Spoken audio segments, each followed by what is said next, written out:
right. Hello and welcome everybody. My name is Johannes Wilwort, as kindly introduced by Mo.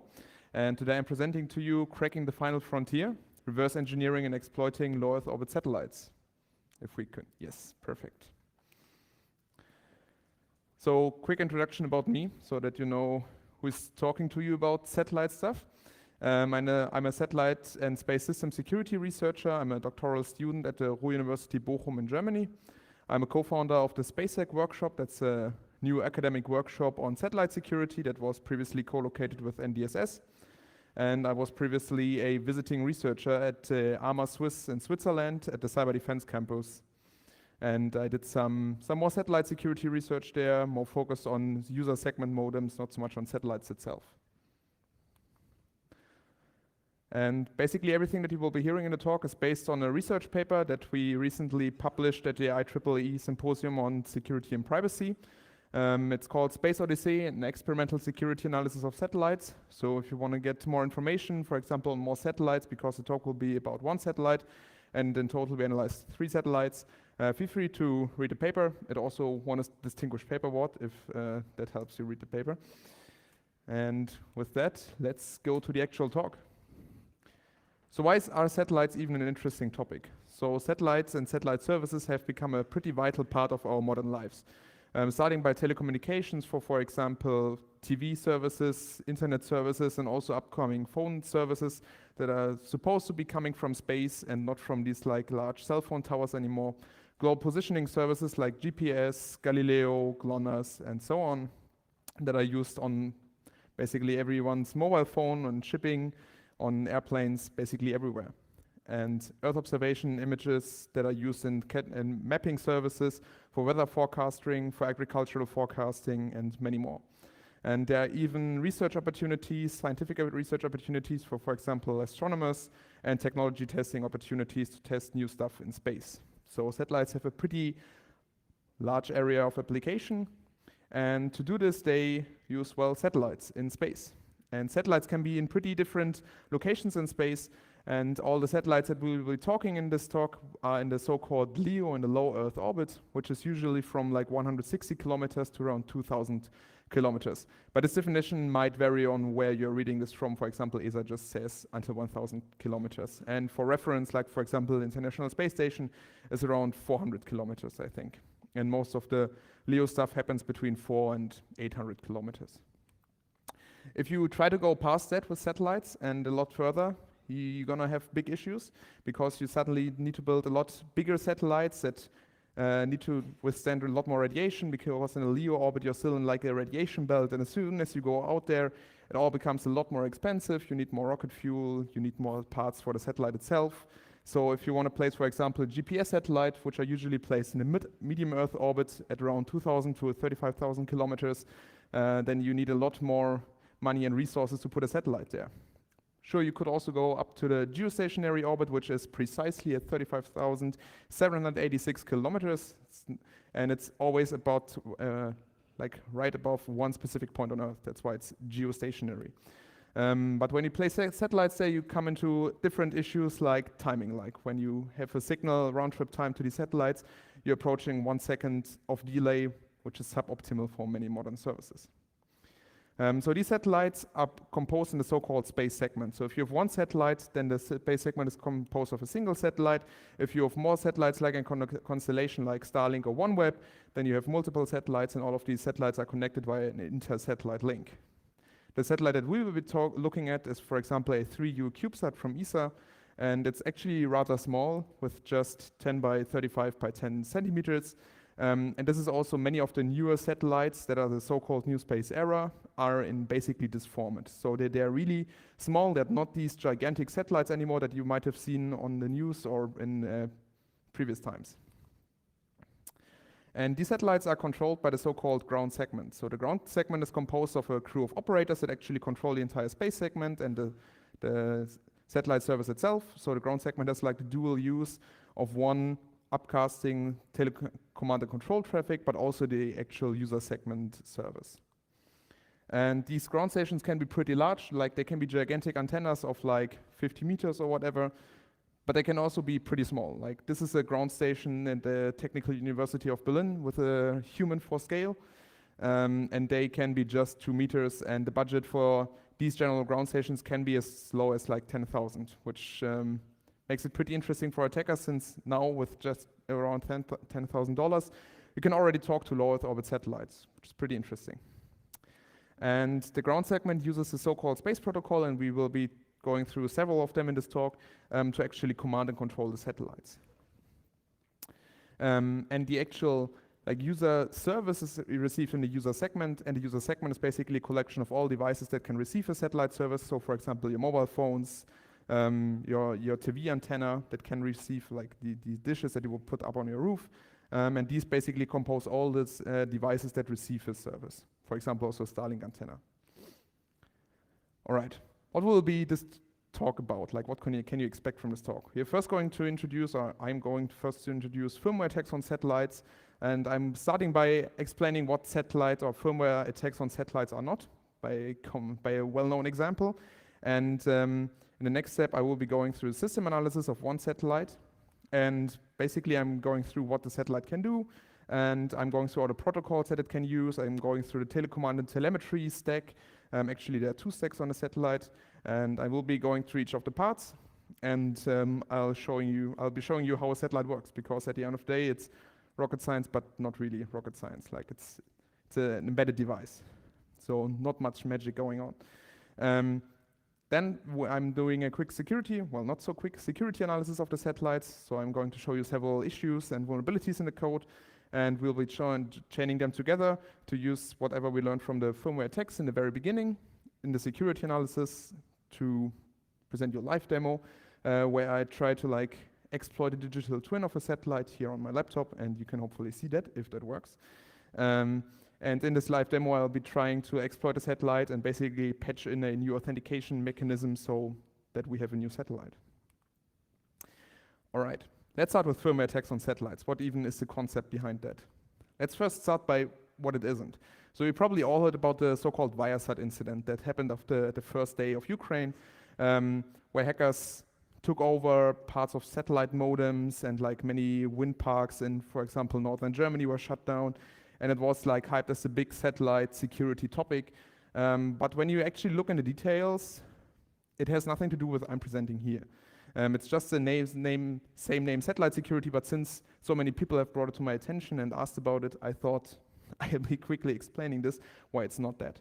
So in this Viasat incident, these people basically came from the internet, and they compromised ground station services that were exposed to the internet. So they took over parts of the ground station system, or well, not really the ground station, but the part that is upcasting the internet traffic, and then from there distributed likely malware to the user segments. And as you can see, the thing that is really pretty much irrelevant at this point is the satellite itself, because it acts as dumb pipe. It's just taking whatever traffic it gets, it doesn't decode it, it just rebroadcasts it at a slightly different frequency, because uplink and downlink frequencies are different. And really, the attack would have been basically the same if there would have been a cable, not a satellite. But this makes it a satellite security topic, so yeah, but has nothing to do with what we are doing here. Firmware attacks on satellites are much more about an attacker having its own ground station, for example, the small one that I previously showed you, and talking directly to a satellite, and then exploiting one or more vulnerabilities on the satellite, or just missing security measures in the first place, to do usual software attacks on the satellite itself. So really pretty different. And this concept itself is not really novel. So there have been so many reports where they stated that you should be looking at software security of satellites, but it was never really addressed. It was always stated, yeah, you can take over a satellite. Probably since the 90s, people stated it. And at least in the public domain, nobody really cared. Probably militaries cared about it more, but well, I don't have insights into that. So quickly about the attacker model that we'll be using here. We're assuming some attacker that has a ground station that most people here could just purchase online. They know exactly where the satellite is. They know the exact frequency modulation, which is might be a fair assumption. Many of the frequencies have to be published, for example, for FCC grants. On the modulation, well, there are not that many, so you might be able to guess it. The location is known. You can look it up for any satellite in space. Another thing that we are assuming that is probably a lot harder is access to the actual firmware of the satellite. I'll be going through how we got it. But that is like kind of an attacker model that we think makes sense, since more and more of the satellites component move to like components off the shelves. So more and more parts of the satellite software might be known. So that is certainly something that people should consider. So let's talk about what kind of attacker goals you can achieve with these firmware attacks. Obviously, you can do a denial of service. That's today the most used like satellite attack of all. Like ultimately, if the satellite can't produce its service, it's pretty pointless up in space. Another attack vector would be malicious data interaction. So assume you have like an Earth observation satellite and you want to see and you want to tamper with the images on the satellite. That might be pretty interesting for an attacker to introducing or removing artifacts for example, in a conflict. Certainly pretty interesting, but we'll be looking at seizure of control. So if you never had a satellite and you want a satellite, that's what you have to do. And that's what we will be looking at. So where to achieve command and control, or really seizure of control of a satellite. So generally, satellites are composed of two big parts. We have a bus system and a payload system. The payload system is whatever equipment the satellite carries for its service. So it might be a big camera for Earth observation, it might be big radio frequency equipment for telecommunications. So really it's the point why the satellite is up there. And then there is a bus system, which allows to like basically keep the satellite alive in space. And the payload is where you can, for example, achieve these like malicious data interactions that I just talked about. When you, for example, want to change the images on a satellite, that's where you do it. If you want to do, for example, denial of service, that's where you do it. But it's not quite so clear where you would achieve full seizure of control, since the payload itself, while taking camera, is not really full seizure of control of the satellite. For that, we have to look actually into what the bus system is. So the bus system consists of a lot of components with a lot of acronyms. Like space people really like their acronyms. For example, it has an attitude determination control system, which basically turns the satellite towards Earth or Sun, and basically you can rotate it in different directions. There's an electrical power supply, which is usually battery and usually solar panels. Then there is a command and data handling system, which is usually a microprocessor, which runs the firmware that we'll be looking at. And you have a comm system, which is usually some kind of communication system in the VHF, UHF, S-band, frequency band. So really, if you want to take over the satellite, you have to gain control of the command and data handling system. So this is the system that handles any telemetry, any telecommands that come from the ground station to the satellite. So and how does this control flow work? So we have telecommands, and I've mentioned this so many times, but never actually explained what it is. So a telecommand is whatever instructions you want to send to the satellite. So for example, rotate, turn on this device, turn off this device, start logging this, start sending this, whatever. It might be all kinds of stuff. And the telecommand arrives at the communications module, and there it's decoded, hopefully authenticated, but we'll see about that. And it's repackaged, for example, to some other kind of command that this command and data handling system understands, and the command and data handling system then parses the command, executes it, and responds with some kind of telemetry. And the command and data handling system then instructs all the other components, like the attitude and like the ADCS, the electrical power supply system, and the actual payload. So really the CDHS is basically the top of the like hierarchy. If you take control of it, you got control over pretty much everything. And then there might be actually more antennas, multiple antennas. So most satellites, for example, when you think of like Starlink satellites or other telecommunication satellites, usually they have, for example, 2 antennas. Starlink was a bad example. I don't actually know how Starlink is doing it. But usually they have 2 antennas, for example. Then you have an S-band antenna or a UHF, VHF antenna for like telecommand and control. And then you might have a different antenna that is also having command and control for a payload. So for example, there is a satellite up in space that has actually multiple payloads of multiple different customers. Then you might have multiple telecommands and control things, but let's not talk about this right now. So what might be the attack path through the satellite? So obviously, as an attacker, you would arrive at, for example, a communication system. You would propagate your attack to the command and data handling system, and you would take full control of the bus system. You can't really take control of the bus system from the payload per se. You can only escalate your attack vertically, laterally from the from the payload communication system to the payload data handling system to the command and data handling system. So that is a way. And many people actually looked so far at these like payload attacks. For example, the HexISAT competition in Europe that was this year and last year. There is an online article where somebody looked at the same satellite that we were looking at this ESA satellite OPSAT. And there was also a talk at CISA 2023 from Matteo Calabrese, who also did a live exploitation of the payload. But we'll be looking at the bus. And there are basically many things that you have to achieve to get full control of this satellite. First, you have to basically bypass whatever COM protection there is.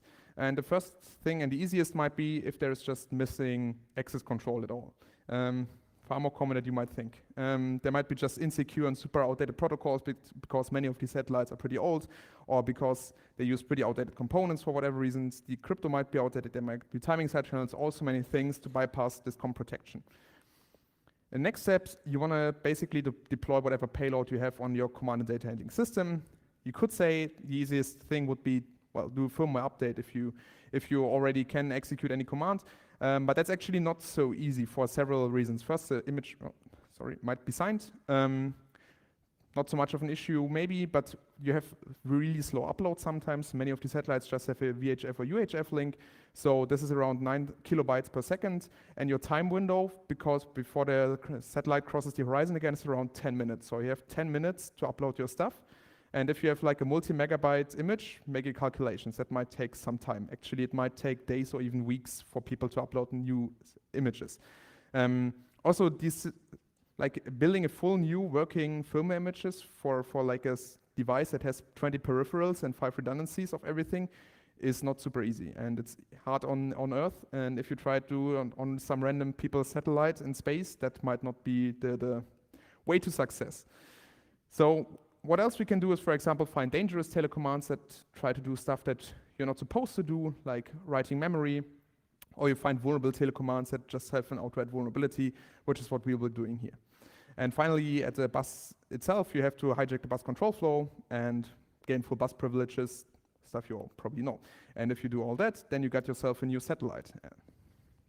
All right, so to conclude, we want to find a bypass COM protection, a dangerous or vulnerable telecommand. We want to find, or we wanted to hijack the bus control flow. And finally, we want to gain full bus privileges. And if we do all these things, then we are successful. All right, so how do we get firmware access in the first place? Usually we just take our Starship from the chair. It was kindly bought for us from our professor. Then you go up in space to whatever space station you have, and then you just dump the software. In reality, that's unfortunately not the case yet. So you have to talk to people. And you have to talk to a lot of people, and you can ask for their software. For example, ESA gave it to us. You can ask other institutions, they might give it to you under an NDA. It also sometimes works. Or you can talk to a lot of people and like build collaborations, and then maybe they give software to you. But satellite developers are pretty reluctant to give software out because most of the like security is still security by obscurity. So you don't know how this telecommand protocol works.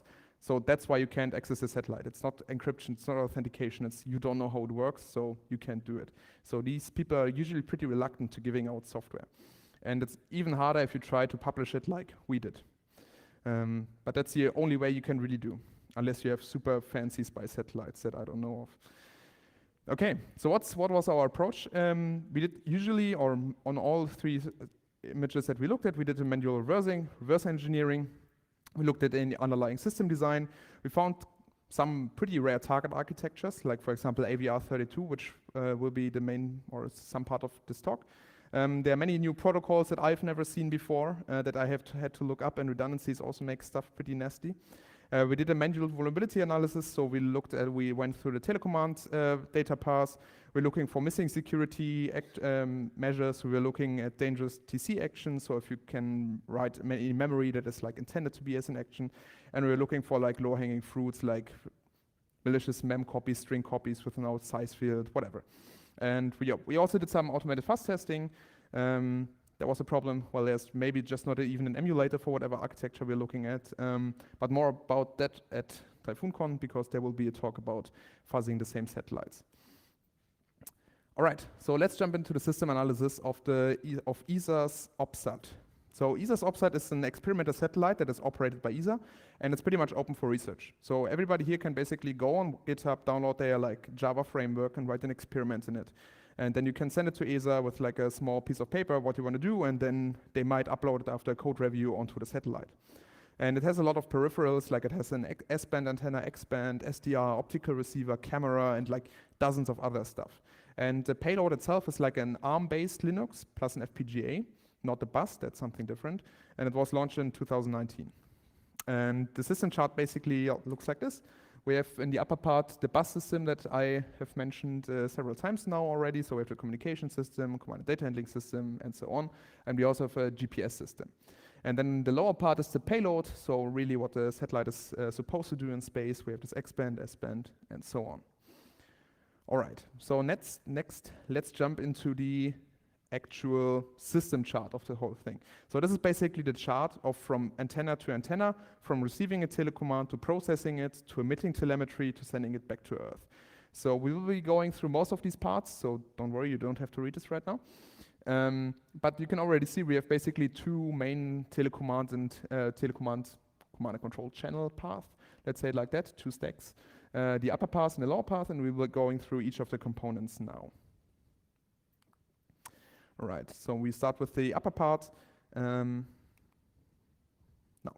And basically, first we have the UHF antenna, and we are receiving the signal from our, we have the I2C bus, we have a UHF antenna, and we are receiving, for example, telecommands from this UHF antenna. And this is then, for example, forwarded with an I2C bus to the actual command and data handling system. And in and by itself, the code that I'm showing you is actually not too interesting because it's basically just taking a frame length and repackaging it. But it will be interesting later on because it does some usual network stuff like network to host, like some 32-bit conversion that is like everywhere in network applications. And it takes up a lot of space. But interestingly, the function that is like doing this N2H32 conversion is actually doing nothing. So all of this is is like basically useless code. So this will be some free real estate that we can work with later on, just so you keep that in mind. And that's always good to have. Okay, so let's look at the first space protocol in this whole stack. So the first space protocol that we'll be looking at is the so-called libCSP. That is the libCubeSat space protocol. And we'll be looking at version 1. There's also now a pretty new version 2, which fixes most of these issues, but we will be looking at that first. So it's a very much TCP IP-oriented design. So you can already see it's like you have a source address, you have a destination address, just a few bits, but you don't need so many bits anyways. Like it's not like you have 4.3 billion satellites in your own fleet, so what do you need 32 bits for? And then we have like a destination port and source port so that multiple applications on your satellite can receive the telecommands and answer to them accordingly. And then you also have some interesting bits like an HMAC that you can enable and an XTIA encryption that you can enable. And that is a nice idea. So because the entire protocol actually does support HMAC SHA-1 authentication and also XTIA encryption. But there are some issues with that. First of all, the MAC comparison leaks timing data. It's just a loop that compares bytes. And for those aware, like if you do it this way, then basically you can send a wrong signature and the loop will exit early. And if you do this, then you have a small timing side channel with a few instructions that have not been executed. And when you do like a mem compare on these for example, this specific architecture with this specific implementation, then you can leak or then you can iterate each individual authentication byte. And if it's correct, then there is one more loop iteration executed. And if you do that, then you can, with a few thousand iterations, maybe you need a few more because satellite is up in space and it might add some noise, I heard. Then you can find out the authentication, or you can basically forge a signature, like you're sending just 0 bytes and then you're iterating the first byte and so on. Then there's another issue, and these are all GitHub issues, and there are probably more. I don't know. I didn't review it, but those are just the GitHub issues. Then there is an HMAC that doesn't protect the actual header, so you can, for example, change whatever the port of the entire thing and just send the same packet to a different service. Also not optimal, I'd say. The CSC checks also don't apply, but not so important. More interestingly is that the XTIA encryption uses a nonce that is generated like this. So just from a rant, that is probably everybody that had like a security class in that, you know that this is not how you do it, but that's how they do it in the library. So they're basically all of these like security measures that they implemented have basically the super like starting problems that many crypto implementations had in the some time ago, let's say it like that. The author said that in version 2 it's fixed. We'll see about that, but we're looking at this version. But interestingly, none of this matters because all the measures are disabled via compile time anyways. Like, why would you worry about it then anyways? So when you try to send these packages, you just get some messages that tier encrypted packet support is just not implemented, and same for HMAC. So the satellite doesn't even support it. And to go on, like the UHF component that is actually the radio also doesn't support any like encryption, authentication. So basically this entire command stack is unprotected. Like if you know how to formulate these commands, you can take control of the satellite basically right after this talk. Please don't. All right. So, and the other way and the other point on how you actually implement this library is basically with a regular socket API TCP-based ports. All familiar with that? You basically have a socket, you do bind, you do listen, you do accept, read, destination port, close.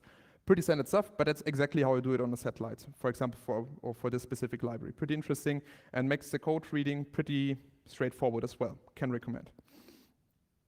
And another thing that the library brings with it is, interestingly, several default handlers. The library author said that they're like inspired by ICMP handlers. So you have like a network information handler where the routes are. You have like a ping task. You can get an operating system task list. That's also what we'll be doing in the live demo. You can ask for remaining memory, and you can also do a system reboot. So, and interestingly, if you look at all these commands, they basically are all kind of get commands. Like you get some information from the satellite, except the system reboot command. And the system reboot command is the only command that has like a, let's call it security measure, because the first few bytes of the packet are compared against the byte sequence that I did not include in the presentation. And then it does a system reboot. So at least like this library author tried, they didn't exactly know how to do it, I guess, but this is another like try to like compare these bytes. Obviously it's not written like that, it's a mem compare, but you get a hang of it. And then there are many more services. So in the top corner, you can see where we are at. We first looked at this like I2C implementation, then at this like CubeSat space protocol implementation. Now we're looking at the command handlers that are on the actual satellite.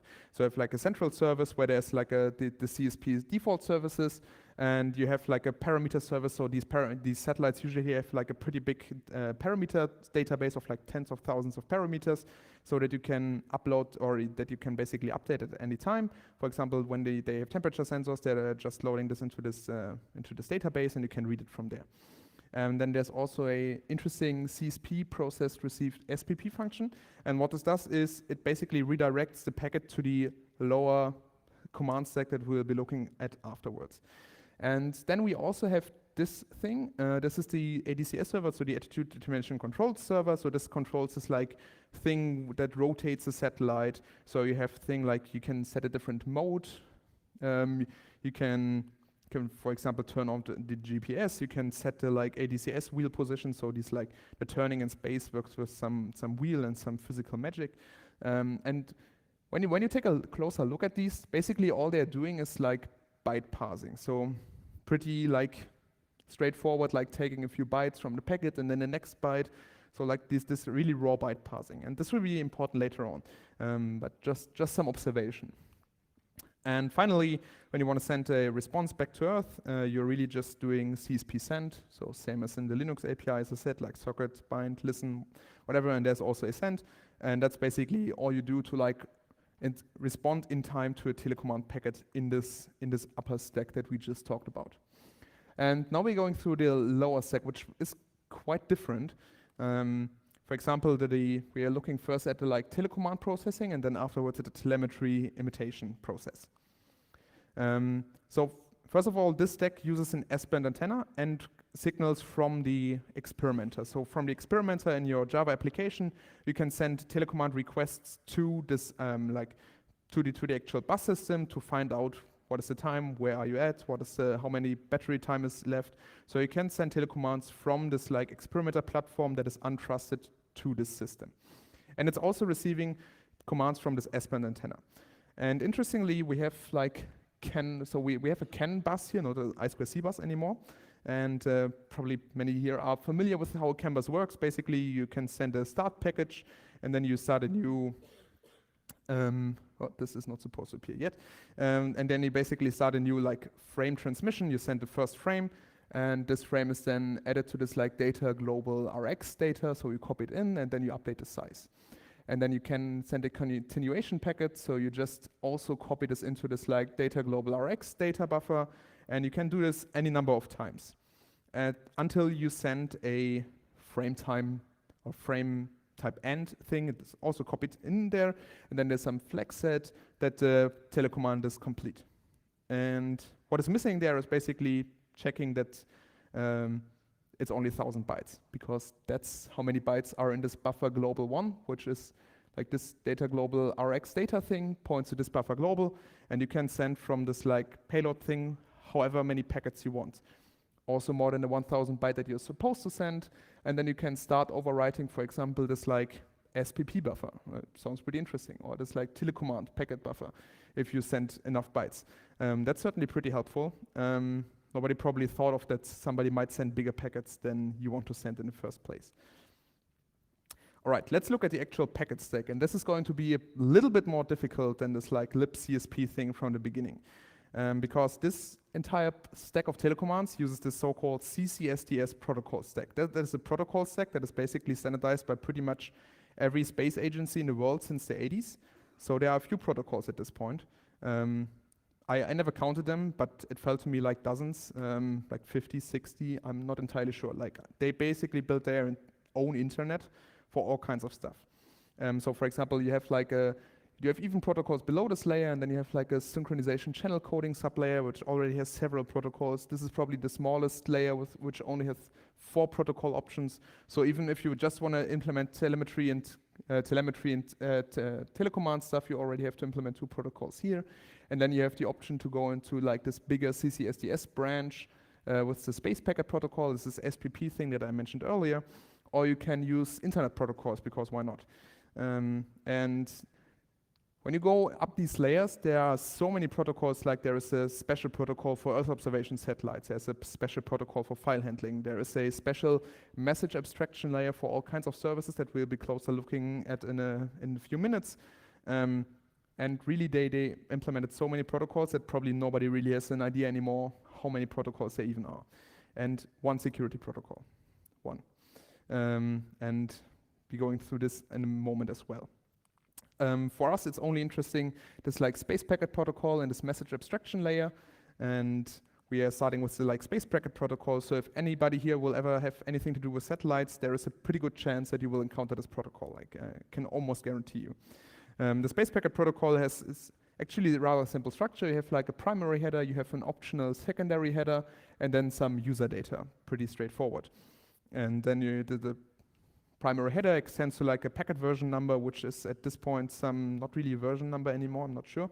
And then some packet identification. So for example, what kind of packet type is it? Is there a secondary header and an application process ID?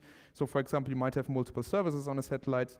It's kind of akin to like this port system on the other library. So you might have 5 different listeners on the satellite, and with this application process ID, you can decide where the packet goes to. Then you have like a packet sequence control, where you have a sequence flag, like is it a single packet, is it a multiple packet, is it the start, the end, the middle, and so on, like a sequence counter and a length field. So also pretty straightforward, actually. And when this kind of packet is received, we are going through this like parsing, verification, execution loop. Basically, we're first cleaning the buffers, we are reading a new command, we are verifying the command, and then executing it. And the read command is shown here. So basically, we are getting some packet received from our CAN bus, from the S-band antenna, or from the payload system. And then we basically take the current command, check, or we go through a list of commands. There are about 20 empty ones. Some might not be empty, and you check if it's empty, and you're reading this like space packet protocol thing header in there. It's basically parsing the header, checking if all the fields make sense, and then copies it into the actual like G telecommand and process thing. And if that worked, then the current state is it has read in a command. And to actually execute the command, we need another protocol. Actually, it has multiple standards that are just for this thing, the message abstraction layer. The idea behind this is that you have standardized data types, like you have a U-short, U-long, blah, blah. You also have a URI, you have a blob, you have time, you have like quality of service level instructions. You have like a pretty long list of like standardized data types. And then you also have standardized ways of interaction. So you have like, you can send a send command, you can a submit command, a request command, invoke, and so on.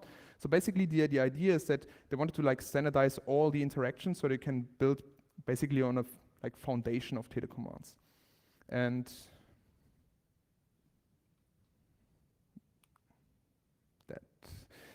when you do this, you basically get a gigantic stack of like this message abstraction layer and like services that are operating on this, and then you have service providers, and it gets really complicated, and you need multiple standards to read this and until you understand this. But it's not so. Unfortunately, we have to like not look into this. So at this point, you basically have to just look at like 2 points. There are service areas. So you can define like general service area like event monitoring, and then you can define a specific operation. And then you can send a command, for example, I want to like submit to like the service area that is written here with this specific operation, and then you can, for example, do event monitoring. Or in a different operation, you can submit an action, and there are many more. For example, create a new file, remove a file, write a file, read file, and so on. So this is basically the interface. It's a lot less like a switch statement that just compares the first byte of the packet, and more like an actual elaborate packet or like protocol that is actually having actual fields, if that makes any sense. And if we are looking then, for example, at let's say, for example, submit create file thing, then we can see that we are also not parsing just the first byte and then doing like a regular C and thing to like pass for the like first bit of it. Instead, we have like properly defined functions like MAL, like this message abstraction layer, read Boolean, and then we give in the message the offset in the message, how long it is, and then it parses the like Boolean out of it. So this looks already a lot saner than what we have seen in the other, where there's just a YOLO, we pass whatever byte we want out of this.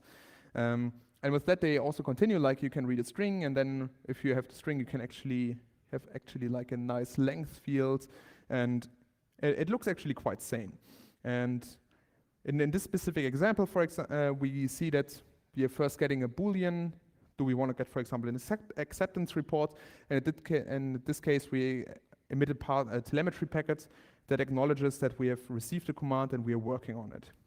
And if we then go on, we actually read another Boolean value and a file name, and then we use, for example, a file name to construct a path on the satellite, and then we do an fopen on the system, and finally we write the response, like we write an integer, write a Boolean to the response packet, and then we send this like response message, the final like everything worked or nothing worked, back to the ground station. And this is basically the telecommand stack. It uses these like really standardized CC/SDS protocols like SPP, the message abstraction layer. It's a lot more elaborate than like this hacky C stack that we have seen on the top. And the telemetry stack is kind of the same story. So we are looking now at this like telemetry stack here, and the important part is like here we just basically called the CSP send function. This was sending the packet right back down to Earth. Here we have an actually elaborate mechanism where we can send a packet, and it actually checks where we currently are and where we are trying to send this packet. So for example, if we are sending it to the payload back, we can send it anytime, no problem. But if we're actually not in the range of any ground station, then we have to actually store the packet.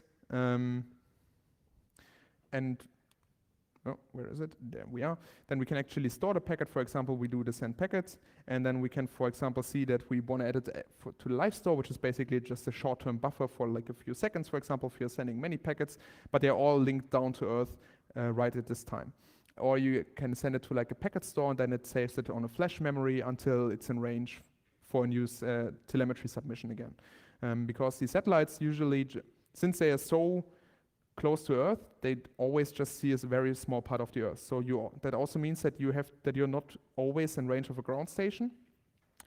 So this makes things a lot more difficult for this part. Interestingly, the top layer did not use this, but we'll be talking about that.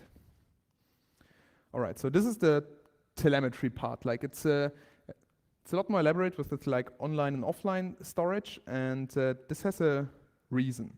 So as I said, like this top part, like it was a rather straightforward protocol, like a small GitHub repository that is like trying to implement a protocol, and then there was like all kinds of C parsing, so it looked like somebody just wrote it together in a not so long time frame, I'd say.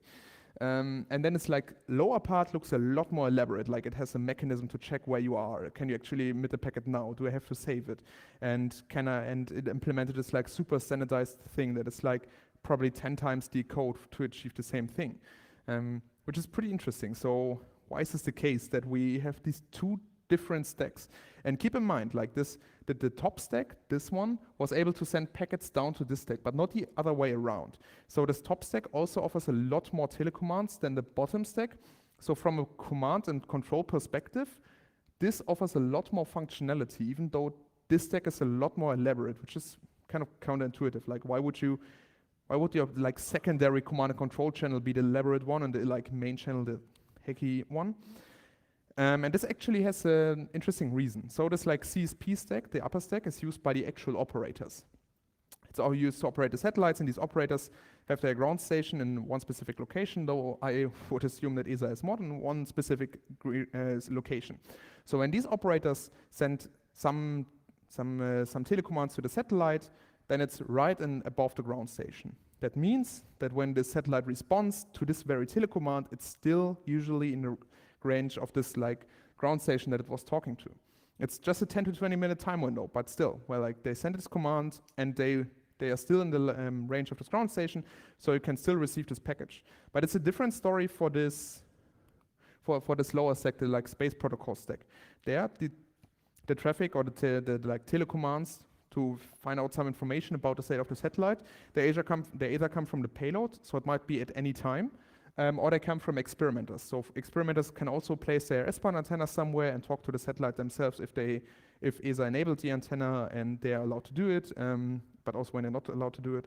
And then they can talk to it. But this might be at any point in the Earth, at any point whatever, and there might not be a ground station to like receive the telemetry packets. And ESA might want to receive these telemetry packets to monitor what people are doing on their satellite. So there's a need to like store these packets and to actually like have a standardized way, because so many people are intended to like talk with this thing, that you have to do like a standardized approach that is like properly documented. You can't like publish these hacking commands off the top stack. You have to do it like properly actually. And there's also this like unknown time frame. There's this like unknown time frame on when people actually send this kind of stuff. So that's why you need like an online and offline storage.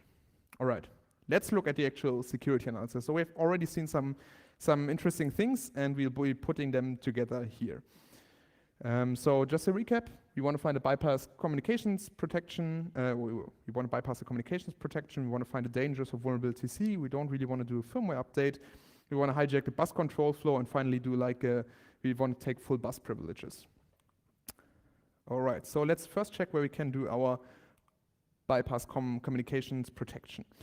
So we've already seen in this like upper stack that, or I told you that the UHF component itself doesn't have any security measures, and we have seen that the security measures of libcsp in the specific version are pretty lacking and disabled, unfortunately for us and unfortunately for them anyways. So that's pretty good. Next thing we need is a dangerous or vulnerable telecommand. And usually satellites have like some kind of mem copy telecommand. And when I say usually, I mean all the other satellites that I've seen, or most of them. And that's basically to like hot patch. It's like a simple hot patch mechanism. Like you can patch you don't have to upload a full new image set. It might take days or weeks. So this is an easy way to fix stuff. You can also do some debugging with it. You can change configuration quickly without having a dedicated telecommand. So many people are building, for example, this kind of thing that's from a different satellite, where they take like these command arguments, which are just a few bytes from the packets, and then just input it into like a mem copy. So really the first few bytes are just treated as an address then there's the start of the data buffer and how many bytes you want to read. So basically memcopy API. Pretty useful. Doesn't help us here because this satellite doesn't have it, or at least I didn't find it. So we need to find or look for something else. For example, vulnerable telecommand.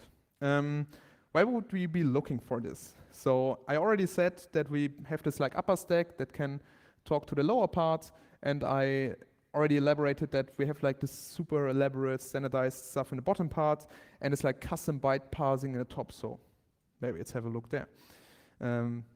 Fortunately for us, we did find something there. For example, when we in this like CubeSat Space Protocol stack to the ADCS server, that's the stuff that I showed you earlier, where we have this like nice listen, bind, accept, read. There is also a set log file function, and that basically takes, like after the 15th byte of the data of the packet, it parses with stringcat, or well, it moves with stringcat things into a log file name, and it is 32 bytes long. So that's as straightforward as it gets regarding any textbook exploitation. And this is what we found here. Pretty interesting. And this is also all we need for our vulnerable telecommand, because with that, well, it's a stack buffer overflow into, we can overwrite the PC. But usually that's not enough. In this case, fortunately for us, it is.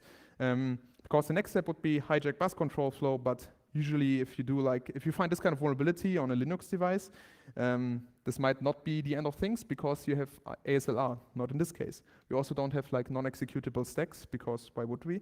And then we also have no software defenses like stack cookies, because we didn't have the first one anyway, so why bother, I guess. So that's pretty straightforward. So we can get with like a textbook buffer overflow, command execution on a satellite. Cool. But we shouldn't be at root privileges already, right? Yes, we are, because it's a privilege-free RTOS system. There is not even a concept of like privileges. There's no root, or there are not different users. It's just different threads that are running. So if you have code execution, this is as far as it gets.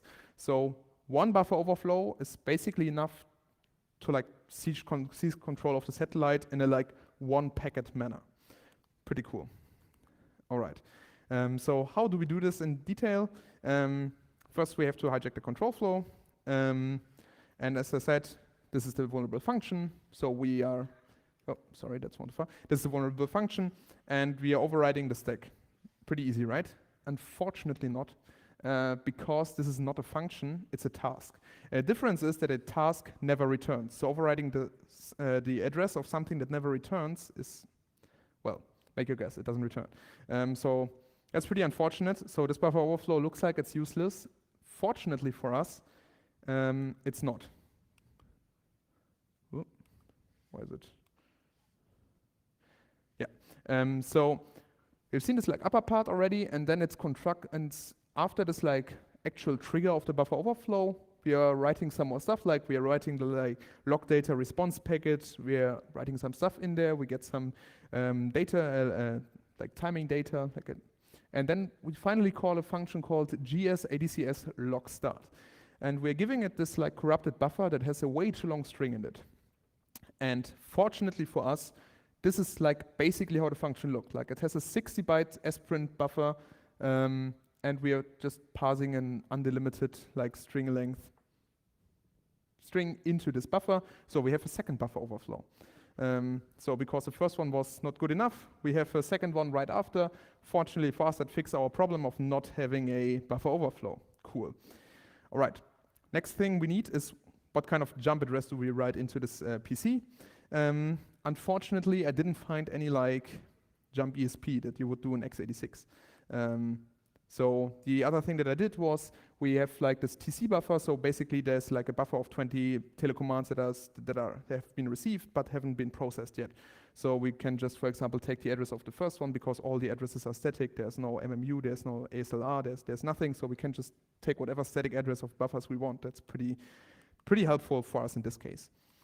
All right, next thing we want to do is like patch the firmware. Like we want to log out whoever's actually owning the satellite. So what we're doing is we are constructing basically the addresses that we need, and for that we basically moving so that there is no 4-byte move command in AVR32. So what we're doing is we do a move higher part. So we write a upper 2 bytes of this register and subtract something from that. And with this, you can basically write a 4-byte value in 2 instructions.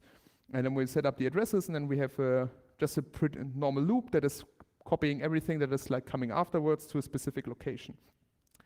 And which location might that be? So we found an interesting location previously, there's free real estate that nobody seems to care about. So let's maybe just patch that. So we're just hot patching the running firmware to this packet. We're basically just doing an XOR with this thing on the header. And with that, you have to basically XOR this 0x that beef on every packet header that you're sending. Otherwise, the packet is guarded because it's, well, not just a garbage packet. That's pretty lucky for us because now we have basically patched in a password mechanism without struggling with how to append code or anything like that. All right. So now I'm trying to do the demo. Well, not now, in a minute or so. So first, how does the emulation that we are using for this exploitation, how does it work? So we're using Camo, and we're using the AVR32 instruction set, and then we basically are running the software in this instruction set, and we also implemented many of the mock sensors. We have our simulation agent that is basically a TCP server running that is receiving our packets and sending us telemetry, and it's basically acting as a UHF module on the satellite. It's sending stuff on the I2C bus as the real hardware would do, and also providing some sensor values, but doesn't matter at this point. And for those that are familiar with Camo, they know there's no AVR32 architecture in this. Lucky for us, or lucky for me, I had a student that implemented the full architecture from the ground up to fully working in his master thesis. And he also wrote several blog posts about how to implement a new architecture from scratch in Camo. So if you ever want to go through this pain, knock yourself out and read his blog post, he implemented it. Also all the I2C, SPI, PDCA, peripherals. So that's pretty neat for us. Finally, we have the simulation agent. As I said, it's a TCP server in Camo. It writes a packet to this I2C bus, and it's basically doing the same as the hardware on this real satellite would be doing. All right. So I have a video if this doesn't work, because there's a chance it doesn't, because it's a live demo, and I might have not sacrificed enough things to the demo god. All right. So first thing we are doing is starting the emulation. And after some setup time, we can see that basically after this initial setup, the only thing that the satellite is doing is reading temperature, reading gyroscope, reading compass, and that's basically from there on all the satellite is doing, because it's set up, it's all good in space. So now it's time to read sensors. So next thing we do,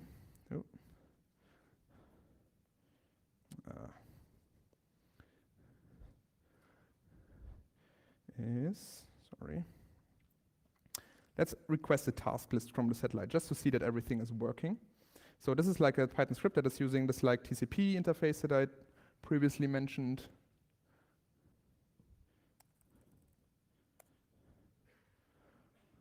Oh, that's yes, I can try that.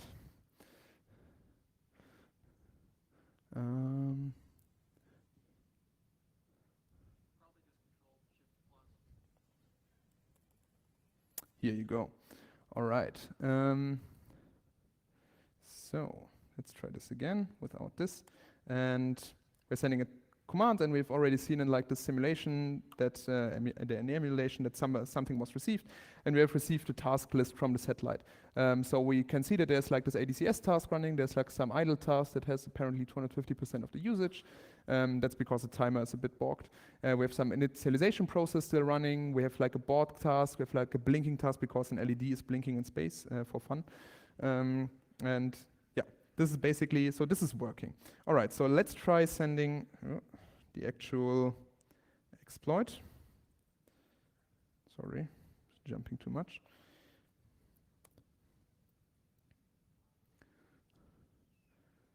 Okay, not entirely sure if this worked.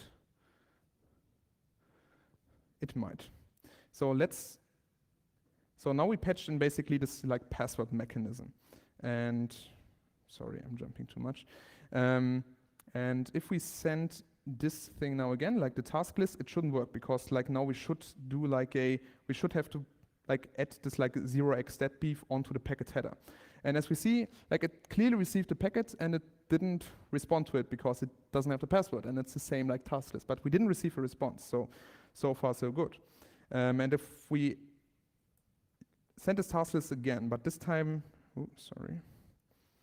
but this time at this 0x_that_beef basically as like a XOR onto the header.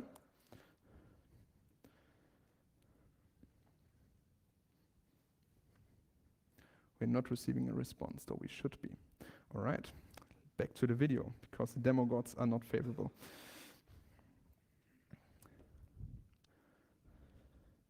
All right, so this is from a student that implemented the AVR32 architecture. Unfortunately, I cannot increase it, I'm sorry. So we are starting the satellite, same as for me, like we see that there is stuff running. And then he also requested the same, and then he also requested a task list, and we can see that all the like tasks are there.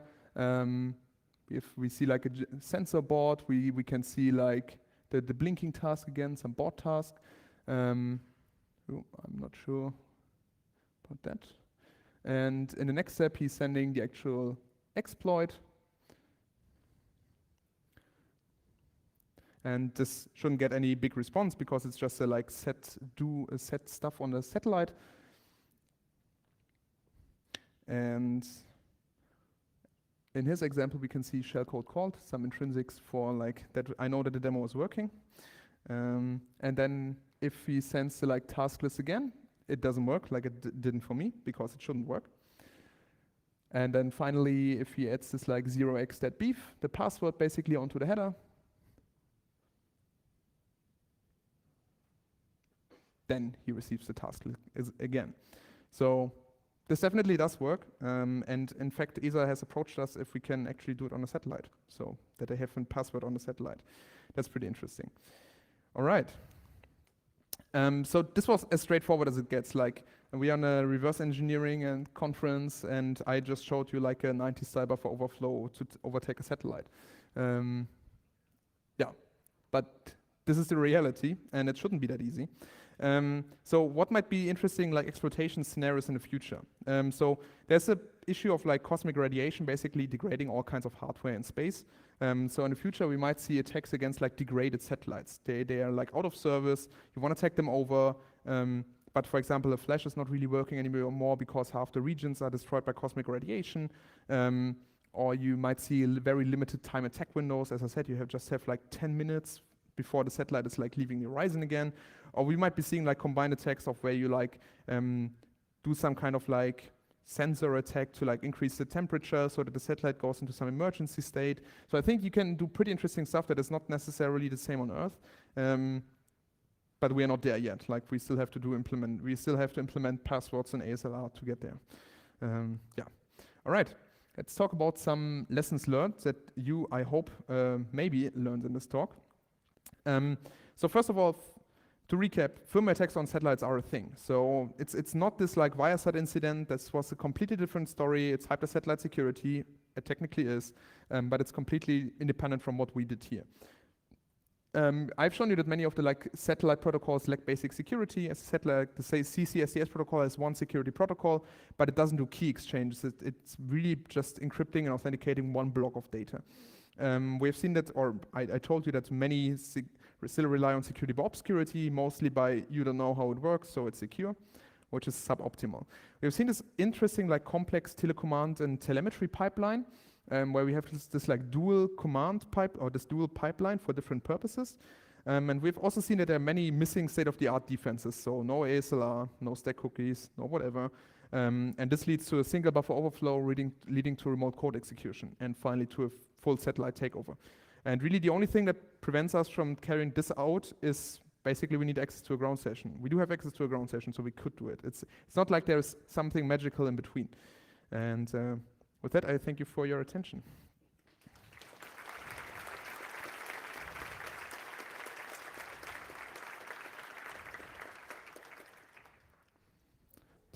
Do we have any questions?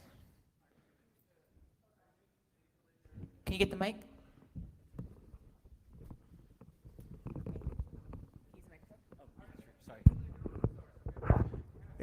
It is open source. Like almost everything is open source already. This like simulation agent is missing, but AVR32 is open source. You can use it anytime, and people are already using it to emulate the same hardware for satellite development. How common is like firmware reuse across the industry? Like, are these space agencies making like bespoke ones, or is this pretty common, like a vulnerability you might see across a lot of different satellites? So for like, it really depends. For example, I reckon that big companies that are launching constellations, sure, I assume they are reusing stuff. Also many like new space companies, they're for example selling like this bus system as a like one in a unit. You just put it on your satellite and you're good. And I'm assuming there's most of the time the same bus system running. But there are many of these companies. So there is reusage, but like it's not like there are just 3 satellite operating systems and stuff like that.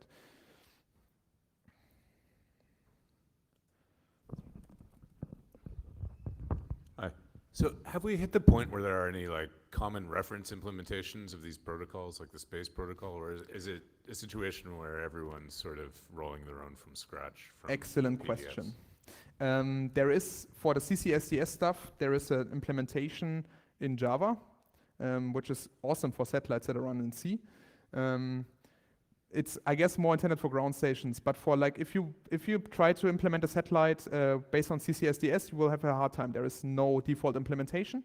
And part of the problem is that first of it's dozens of protocols, but the other part of the issue is that the spec says that many things are optional or optional length and stuff like that. So really you have to basically do like you're implementing this specific sub-spec of the standard in my protocol. So this is also an issue. And interestingly, to go on about this in a paper, we analyzed this as well. And we have seen that the smaller a project is, the more likely they are to just implement their own protocol with like 4 fields and don't even bother with the standardized protocol. And only when you are in the like multi-million-dollar project with like 50 people, you even start to consider using the standard, which is maybe not a great indicator for usability of the standard. Yeah. All right. That's it. If any more questions are, I'll be outside and you can ask me there.